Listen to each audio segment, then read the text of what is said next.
Ce fut le plus grand lancement jamais réalisé par Prime Video.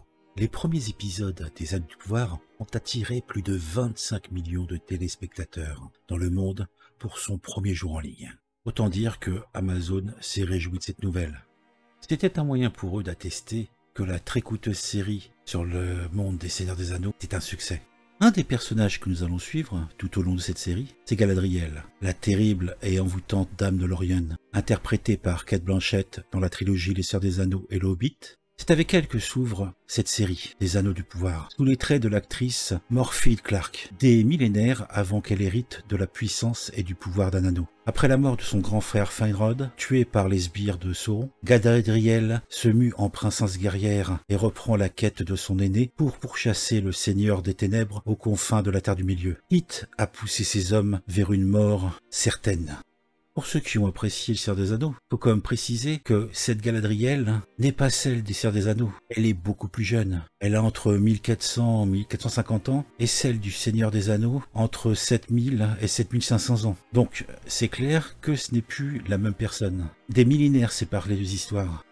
Nous sommes dans le deuxième âge, plusieurs milliers d'années avant les aventures de Frodon Sacquet et son ami Sam. C'est une époque de paix relative, mais un mal endormi va se réveiller. Galadriel s'est donné pour mission de le traquer sans relâche, des profondeurs des monts brumeux aux forêts majestueuses de la capitale elfique de l'Indo, en passant par l'île de Numénor, les personnages que nous allons découvrir bâtiront des légendes, et celles-ci continueront d'exister longtemps après leur mort. Autant dire que la communauté de l'anneau repose sur une trame narrative assez simple. Les aventures de Frodon débutent sur une quête à travers la Terre du Milieu, alors que ce dernier doit détruire l'anneau unique à la montagne du destin. En chemin, il va croiser la route de plusieurs personnages héroïques qui l'aideront dans sa quête. C'est là le récit médiéval revisité, avec une mission arthurienne, voire biblique, qui, on l'a prouvé, est d'une efficacité redoutable.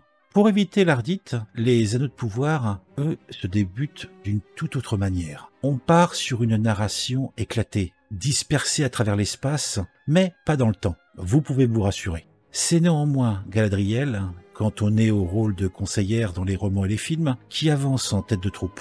Le reste de son armée est composé de protagonistes issus d'une part des romans et des ouvrages dérivés ou ont été purement et simplement créés pour les besoins de la série. En résulte une série chorale qui n'est pas sans rappeler la dynamique que l'on peut retrouver dans Game of Thrones. Cette façon de voir les choses permet d'explorer en détail tous les pans de l'intrigue globale. Et ceci sans accuser la moindre perte de rythme, du moins c'est mon avis. Tout cela est mené tambour battant, et je trouve que c'est d'une efficacité elle aussi redoutable. Il faut dire qu'on peut vite se perdre, vu la profusion de lieux et d'enjeux. Ça peut dérouter certaines personnes. Les différents endroits que l'on va visiter, il est presque certain que, pour la bataille finale, ils seront tous concernés.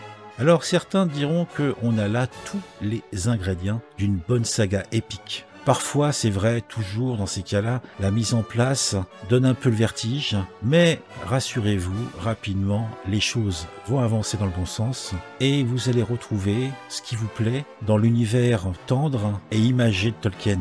Mais l'univers Tolkien, ce n'est pas seulement ça, c'est aussi des recoins sombres, d'un monde gangréné par le mal, où des personnes et des puissances sont en quête de pouvoir. On retrouvera dans cette série cette tonalité très solennelle, mais on aura également, par exemple avec les pieds velus, à des élans de légèreté et d'humour. Tout cela va cohabiter, et il n'y aura pas de lutte entre ces différents mouvements. Personnellement, je trouve que ce tableau en mi-teinte entre ombre et lumière s'accorde tout à fait à l'idée que je me fais de la licence des Seigneurs des Anneaux. Nous sommes dans une œuvre de fantaisie, ponctuée d'enjeux colossaux, avec des personnages tranchés. C'est heureux puisque la série prendra le temps de nous expliquer le parcours de chacun. Bien sûr, cela prend du temps et on devra se taper cette galerie de protagonistes qui sont tous, en tout cas à mon avis, plutôt attachants.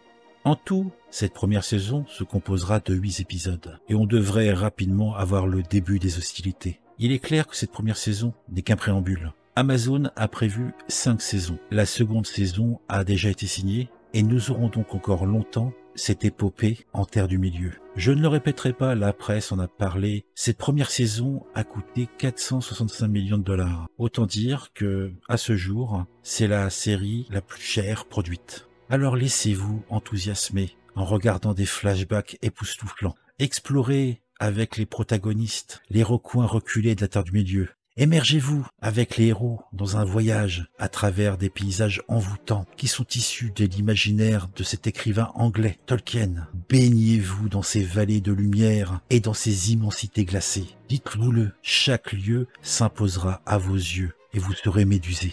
Ici, on ne travaille pas à l'économie sur les VFX, avec des plans très serrés. Vous allez voir du paysage. Le cadre sera large. Tout sera esthétique soigné, nuance. Certains détesteront, grand bien leur face. On aura des décors virtuels et réels, mais notre immersion sera totale. Ça sera pas que petits oiseaux et paroles tendres. Le sang va gicler, la caméra va virevolter. Et vous, spectateurs, vous allez en prendre plein les yeux. À nous, les affrontements dantesques. Le mal est présent, il faudra le terrasser. Cette série a réussi à conquérir mon cœur d'amateur de fantasy. Et je vais vite trouver que 8 épisodes c'est bien trop peu. Alors vous aussi rejoignez-moi pour voir Le Seigneur des Anneaux, les Anneaux de Pouvoir. Certains vont imaginer une petite guéguerre entre les Anneaux de Pouvoir et le préquel de Game of Thrones qui est sorti simultanément. Il n'y en a pas, c'est deux types de séries différentes. Une plus dans la fantaisie, avec des personnages manichéens, noirs, blancs. Dans le préquel de Game of Thrones, on est sur un univers gris. Le meilleur des personnages fera des choses abjectes si cela permet d'atteindre la fin heureuse qu'il veut. Donc oubliez ce combat qui n'a pas lieu d'être. Tout ça, c'est entre HBO et Prime. Ils se tirent la bourre, mais cela ne vous concerne pas, ne rentrez pas là-dedans. Profitez de ces shows pour ce qu'ils sont, un divertissement de qualité. On se retrouve bientôt pour une nouvelle présentation critique du Sérivore. N'hésitez pas à vous abonner à la chaîne. N'hésitez pas à mettre un petit pouce en l'air. À bientôt.